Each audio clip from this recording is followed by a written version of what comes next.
Hello viewers, आज हम आपके सामने हैं दो चरों वाले रैखिक समीकरण को लेकर। दो चरों वाला रैखिक समीकरण हमारी बीजगणित का बहुत ही महत्वपूर्ण हिस्सा होता है। समीकरण को जानने से पहले समीकरण होता क्या है इस बारे में जानकारी होनी बहुत जरूरी है।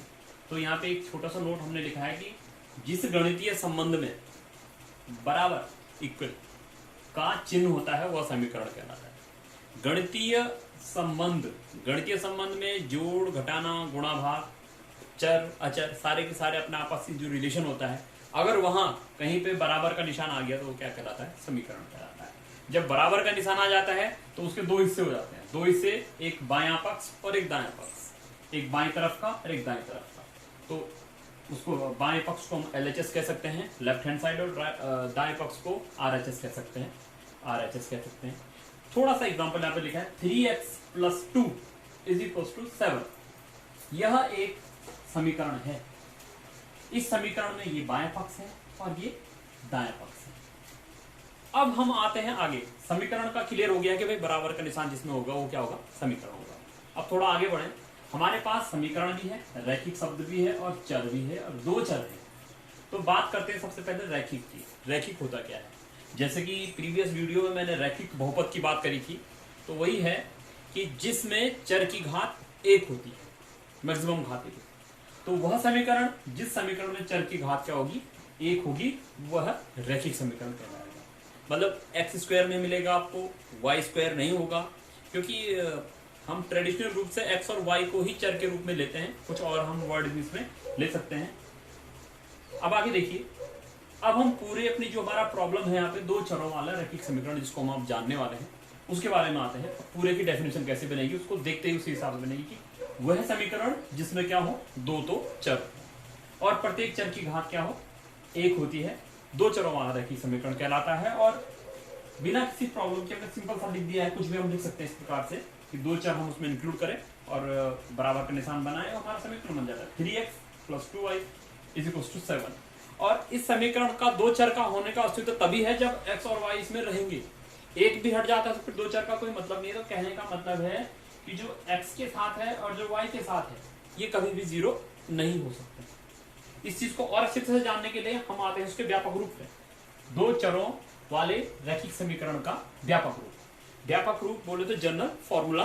तो देखिए ax + by + c = 0, जहां a क्या है? a x का गुणांक है, b y का गुणांक है दूसरे चर का, और c हमारा अचर पद है। और नॉर्मली a b c की बात करें तो ये वास्तविक संख्या होंगी। और यहाँ पे लिखा है हमने मेन कंडीशन दो चरों वाला रैखिक समीकरण होने के लिए क्या है? a और b को जीरो नहीं होना है। अगर a और b जीरो हो जाएंगे तो हमारा चर भी जीरो हो जाएगा और दो चर वाली बात नहीं रह पाएगी।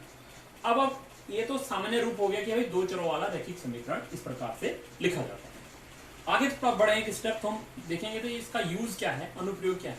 तो अनुप्रयोग में मैंने लिखा है कि दो चर वाले रैखिक समीकरण का प्रयोग ऐसी समस्या को प्रदर्शित करता है जिसमें दो राशियों में विशेष रिलेशन होता है। अब दो राशियों में विशेष रिलेशन, उसके लिए आप एक छोटा सा प्रॉब्लम यहाँ पे देखिए कि एक नोटबुक की कीमत एक कलम की कीमत से 2 गुनी है। अब दोनों की कीमतों में रिलेशन है, स्पेशल संबंध है कि भाई नोटबुक की कीमत एक चीज हो गई और कलम की कीमत दूसरी राशि हो गई। इनमें रिलेशन ये कि नोटबुक की कीमत जो है वो कलम की कीमत की क्या है? 2 गुनी है। तो इस चीज को हम मैथमेटिकली रिप्रेजेंट करने के लिए अगर हम दो चरों वाला रैखिक समीकरण बनाएं तो एक तरीका होता है कि भाई दो चीजें हैं तो दो के लिए दो हम क्या ले लेंगे? चर ले लेंगे। जैसे माना नोटबुक की कीमत को एक चर से डिनोट कर दिया x और कलम की कीमत को दूसरे चर से डिनोट कर दिया y, जहां x और y क्या हमारे चर हैं। अब आगे हम बढ़ते हैं तो प्रदर्शित करने का जो संबंध है हमारा, इसमें संबंध है एक नोटबुक की कीमत बराबर 2 गुणा एक कलम की कीमत। नोटबुक की कीमत x मान रखी है हमने और कलम की कीमत हमने क्या मान रखी है? y मान रखी है। ये y हो गया। तो x = 2y। भाई कलम की कीमत को दुगना कर देंगे तो वो नोटबुक की कीमत को इक्वल कर देगा, तो x = 2y हो जाएगा। अब हमारा सिंपली मैथमेटिक्स हम इसमें यूज करेंगे, वो क्या है कि पक्षांतर। अब पक्षांतर का मतलब होता है कि प्लस बराबर की दूसरी तरफ जाके माइनस होता है और माइनस दूसरी तरफ जाके प्लस होता है। तो x यहाँ पे बात करें तो ये 2y इधर प्लस का है, तो इधर बराबर की दूसरी साइड आकर के क्या हो जाएगा, माइनस को। तो x minus 2y equal to 0।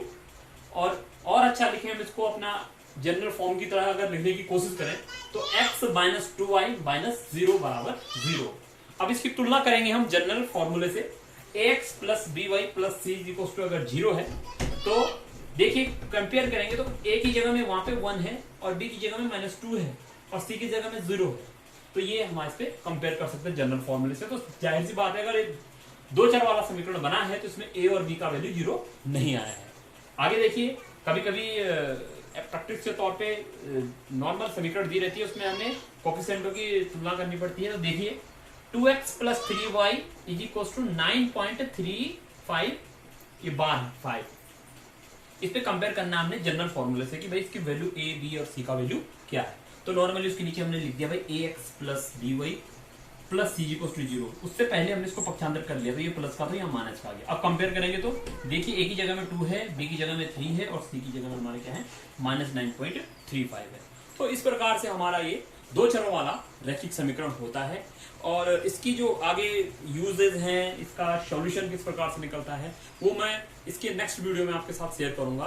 तब तक के लिए थैंक यू।